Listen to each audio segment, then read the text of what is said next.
السلام علیکم، ہمارے شہج رضا چینل پر آپ کا سواگت ہے۔ آپ کی والدہ کا نام فاطمہ بنت اسد ہے، آپ کے والد کا نام عمران ہے۔ انہیں ابو طالب آپ کعبے میں پیدا ہوئے۔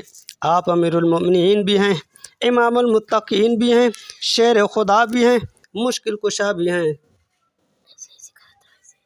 شیر خدا بھی ہیں، مشکل کشا بھی ہیں، مرتضیٰ بھی ہیں، داماد رسول بھی ہیں، آپ جوزۂ بطول بھی ہیں۔ کون علی جس نے کبھی در خیبر کو اکھاڑا، کبھی مرہب ابن بت کو پچھاڑا، جس کی تلوار کبھی احد کے میدان میں چمکی، جس کی تلوار کبھی جنگ بدر کے ریگستان میں چمکی، جس کی شمشیر ترنا کبھی غزوہ تبوک میں لہرائی، جناب والا جس کی بہادری و شجاعت کے صلے میں اللہ تعالیٰ کی طرف سے لا فتح الا علی، لا سیف الا ذوالفقار کا تمغہ جرات حاصل کیا۔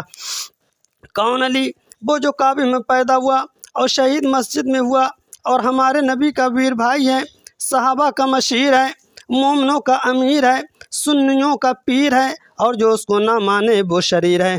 کون علی وہ جس نے ہجرت کی رات محبوب خدا صلی اللہ تعالی وسلم کے بستر پر بسر کی۔ اس رات بڑا شدید امتحان تھا کہ اس رات نبی کے بستر پر سونا گویا تلواروں کے سائے میں سونا تھا۔ موت و ہلاکت کے دست وسطہ جنگ تھی۔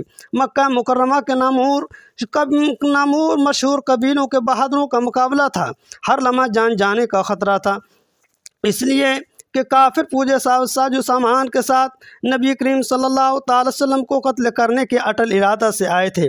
مگر چونکہ حضرت علی بھی ایمان کے کوہ گراں تھے اور عشق رسول میں سرگرداں تھے، اس لیے بغیر کسی تعامل کے اپنے آقا مولا کے بستر پر سونا منظور کر لیا، کیونکہ وہ جانتے تھے کہ نبی کے حکم کے بعد اب سوچنا ایمان کی توہین ہے۔ کیا آپ کی والدہ بت پرست تھیں؟ مگر جب حضرت علی آپ کے شکم پاک میں آئے تو آپ کی والدہ جب کبھی کسی بت کے سامنے جھکنا چاہتی تھیں، سجدہ کرنا چاہتی تھیں، تو حضرت علی انہیں روک دیتے تھے۔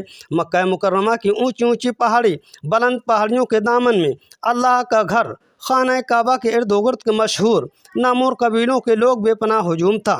خانہ کعبہ کے گرد و نواح کے مرد عورت بچے بوڑھے جوان اس وقت عرب کے دستور اپنے آبا و اجداد کے پرانی رسموں کے مطابق طواف کعبہ کر رہے تھے کہ ان میں حضرت علی کی والدہ حضرت فاطمہ بنت اسد بھی تھیں، جو اپنے دامن میں ایک موتی کو چھپائے ہوئے تھیں۔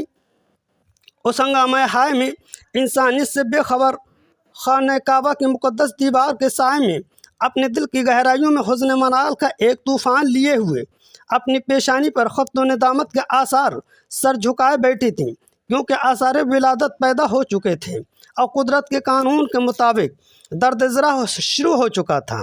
اب وہ سوچ رہی تھیں حجاب نہیں ہے، کوئی پردہ نہیں ہے، پھر اب ایسی حالت میں بک کدھر جائیں؟ اب یہ سوچ ہی رہی تھیں کہ اچانک کعبے کی دیوار پھٹ گئی اور غیب سے آواز آئی کہ اے فاطمہ بنت اسد، تم کعبے کے اندر آ جاؤ۔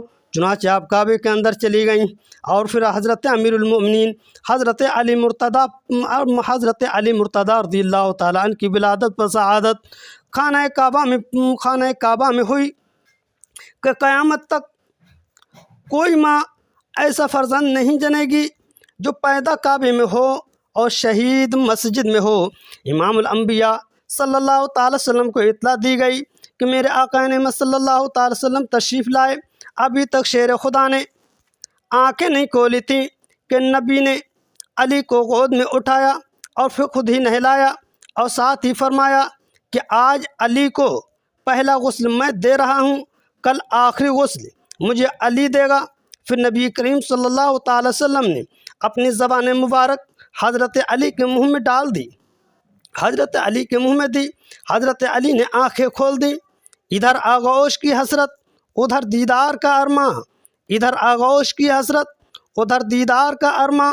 علی نے کھول دی آنکھیں، نبی نے گود پھیلائی۔ جوان ہونے کے بعد ایک دن حضور صلی اللہ تعالی علیہ وسلم نے حضرت علی سے پوچھا کہ تم نے میرے آنے سے پہلے آنکھیں کیوں نہ کھولی تھیں؟ تو حضرت علی نے عرض کی کہ آقا، میری تمنا یہی تھی کہ میری آنکھیں کھلیں تو پہلی نگاہ مصطفیٰ پر پڑے، پہلی نظر میری نگاہ مصطفیٰ پر پڑے۔ جناب والا